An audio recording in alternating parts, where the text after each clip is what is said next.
নিচে বাস করে, সেখানে অন্যায় অত্যাচারের প্রতিবাদ করতে গিয়ে বাংলাদেশের লক্ষ লক্ষ মানুষ সেই মিথ্যে মামলায় জর্জরিত হয়েছেন দিনের পর দিন, মাসের পর মাস, বছরের পর বছর, এবং আমরা একসময় নিঃস্ব হয়েছি।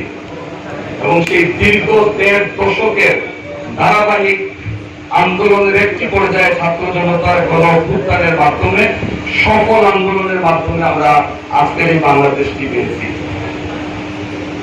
আমাদের সেই প্রত্যাশা, আমাদের আকাঙ্ক্ষা, সেই আকাঙ্ক্ষার জায়গা থেকে আজকে আমরা এখানে বসে শুধু এইটুকুই বলবো, বাংলাদেশ পুলিশ এবং এই পোশাকের প্রতি আমার যে ঘৃণাটুকু ছিল, সেই ঘৃণা থেকে আমরা মুক্ত হয়ে আপনাদের প্রতি সেই শ্রদ্ধা এবং ভালোবাসাটুকু আমরা ফিরিয়ে আনতে চাই। এই পোশাকটি আমাদের গর্বের, এই পুলিশ বাহিনী আমাদের গর্বের। আমরা সেই আত্মার জায়গাটুকু ফিরিয়ে আনতেই আমরা এখানে আজকে উপস্থিত হয়েছি।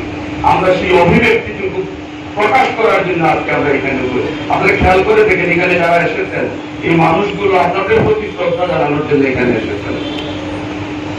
আমরা বিগত দিনগুলোতে যে তথ্যগুলো দেখেছি, যে চিত্রগুলো আমরা দেখেছি, আমরা চাই না যে এই বন্দরবাজার পুলিশ পাড়ে এই এলাকার ফুটপাতে যারা বসেন, সবজি নিয়ে যারা বসেন, পশরা নিয়ে যারা বসেন, সেখান থেকে টাকা তুলে এনে সেই চাঁদার তুলার মূল হেডকোয়ার্টার এই বন্দরবাজার পুলিশ পাড়ি হোক, এটা কিন্তু আমরা শুনতে চাই না। আমরা চাই না কোন নিরপরাধ মানুষকে রাস্তা থেকে তুলে এনে এখানে টর্চার সেল বানিয়ে সেখান থেকে তার মুক্তিপণ আদায় করা হোক, এটি কিন্তু আমরা চাই না। আমরা যেভাবে চাই না রায়হান দোষী কি নির্দোষী সেটি আদালতে প্রমাণ হবে, কিন্তু আমরা চাই না আকবরের মতো কোন পুলিশ ফাঁড়ি ইনচার্জ এভাবে তাকে টর্চার করে মৃত্যুর মুখে ঠেলে দিক অথবা এভাবে নির্যাতন করে তাকে হত্যা করা হোক। এরকম কোন নাগরিককে যেন কোন পুলিশ ফাঁড়িতে আর এভাবে হত্যাকাণ্ডের শিকার হতে না হয়, আমরা কিন্তু সেই নিশ্চয়তা চাই। এবং সেই নিশ্চয়তার জন্য কিন্তু আমরা 15 বছর আন্দোলন করেছি। আমরা ধন্যবাদ জানাচ্ছি আমাদের সুযোগ্য পুলিশ কমিশনার মহোদয়, উনি জয়েন করার পরে দৃশ্যমান কিছু পরিবর্তন আমরা লক্ষ্য করেছি। আমরা লক্ষ্য করেছি যে আমাদের সেই প্রবাসী ভাইদের অষ্টার্জিত অর্থের বিনিময়ে যে সম্পদটুকু তারা সিলেটে করেছিলেন, বিগত 15 বছর সেই সম্পদ প্রশাসনের সহযোগিতায় সেই ব্রিটিশ সরকারের সহযোগীরা কিন্তু আত্মসাৎ করেছিল, দখল করেছিল। সে অনেকগুলো সম্পদ কিন্তু উনি ওনার বাহিনী দিয়ে ফেরত দিয়েছেন এবং সেই মুহূর্তগুলোতে আমরা সাক্ষী ছিলাম।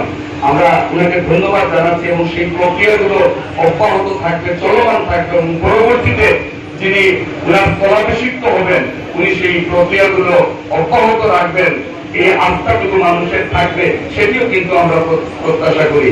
এই কাজের মধ্য দিয়ে আমাদের পুলিশের প্রতি আমাদের যে আস্থাটুকু আছে সেটি কিন্তু অনেকটাই ফিরিয়ে এসেছে আমরা বিশ্বাস করি। এবং আমাদের বিশেষ করে প্রবাসী যারা আছেন তারা কিন্তু অনেকটাই খুশি হয়েছেন, দোয়া করেছেন। আমি এরকম দেখেছি যে আমরা আমাদের সারা জীবনের কষ্টার্জিত অর্থ থেকে আমরা যে সম্পদটুকু করেছিলাম সেটি বিগত দিন আমাদের হাতছাড়া হয়েছে, কিন্তু আমরা এখন আস্তে আস্তে আমাদের সেই সম্পদগুলো ফিরে পাচ্ছি। আমি বক্তব্য দীর্ঘায়িত করবো না।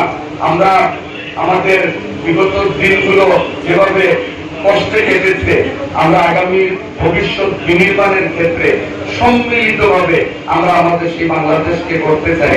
এখানে ব্যবসায়ী আছেন, সম্মানিত সাংবাদিক আছেন, বিভিন্ন শ্রেণী পেশার মানুষ আছেন। আমরা পিছনে ফিরে যেতে চাই না এবং আগামী বাংলাদেশ বিনির্মাণের ক্ষেত্রে আমরা আপনাদের সহযোগিতা চাই এবং আপনাদের সহযোগিতার মধ্য দিয়েই আমরা আগামী বাংলাদেশ বিনির্মাণ করবো। ভালো থাকবেন সকলে। ধন্যবাদ সকলকে। আসসালামু আলাইকুম।